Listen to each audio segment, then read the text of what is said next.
राज्यातल्या सर्व शेतकऱ्याला सांगू इच्छितो की राज्यामध्ये काय करा, आता लहान मुलांची वयोवृद्धाची काळजी घ्या। कारण की राज्यात आज 22 पासून राज्यामध्ये उन्हाची तीव्रता वाढत जाणार आहे। जवळजवळ पारा जवळपास 44-45 अंशापर्यंत जाणार आहे। म्हणून लहान मुलाची वयोवृद्धाची काळजी घ्या। आणि राज्यातल्या सर्व शेतकऱ्याला सांगू इच्छितो, राज्यामध्ये आता उन्हाची म्हणजे तीव्र लाट असल्यामुळे जवळपास 30 तारखेपर्यंत उन्हाची तीव्र लाट राहणार आहे। आणि दिवसा मात्र गरमी खूप राहणार आहे।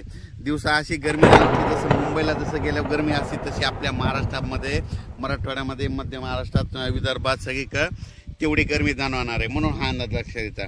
पण राज्यातल्या सर्व शेतकऱ्याला सांगू इच्छितो की राज्यामध्ये सांगायचं झालं तर 22, 23, 24, 25 दरम्यान राज्यामध्ये जवळपास 30 तारखेपर्यंत उन्हाची तीव्रता वाढत जाणार आहे। म्हणून हा अंदाज लक्षात घ्यायचा। पण राज्यात मात्र सध्या हवामान कोरडे अंशतः ढगाळ राहणार आहे। म्हणून हा अंदाज लक्षात घ्यायचा।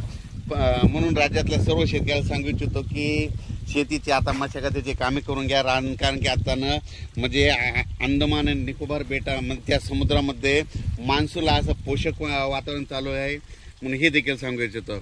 आणि राज्यात परत एक सांगू इच्छितो, राज्यात सध्या उन्हाची तीव्र लाट असल्यामुळं आता शेतकऱ्यांनी काय करायचं, सकाळी सकाळी शेतीचे कामे आटपून घ्यावी।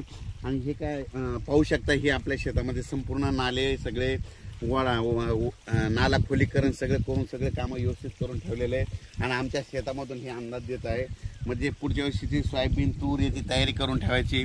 आणि शेतकऱ्याला सांगू इच्छितो की शेतकऱ्यांनी कापूस करत असताना खूप काय खर्च करू नका।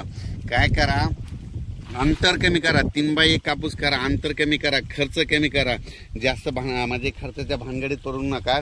जगाच्या पाठीवर कोणत्याही कापसाचं झाड कमरा इतकं वाढतं त्याला 22 ते 42 बोंड लागतात। 3x1 कापूस केला तर 10-12 क्विंटल काही न करता कापूस होतो। एकदा खत द्यायचा परत येऊ। म्हणून राज्यातल्या सर्व शेतकऱ्याला सांगू इच्छितो, आता शेतीची मशागतीचे कामं करून घ्या। कारण की मशागतीचे कामं करून घ्या। आता वेळ खूप आहे, आणखी जवळपास 2 महिने राहिलेले, तितक्या वेळा संपूर्ण शेतीचे काम निघतात। पण राज्यात मात्र 30 एप्रिलपर्यंत मात्र हवामान कोरडं राहणार, उन्हाची तीव्र वाढत जाणार आहे। काही ठिकाणी 45 अंशापर्यंत देखील तापमान जाणार आहे। म्हणून हा अंदाज लक्षात द्यायचा। अचानक वातावरणात बदल झाला तर लगेच एक मेसेज दिला जाईल। धन्यवाद।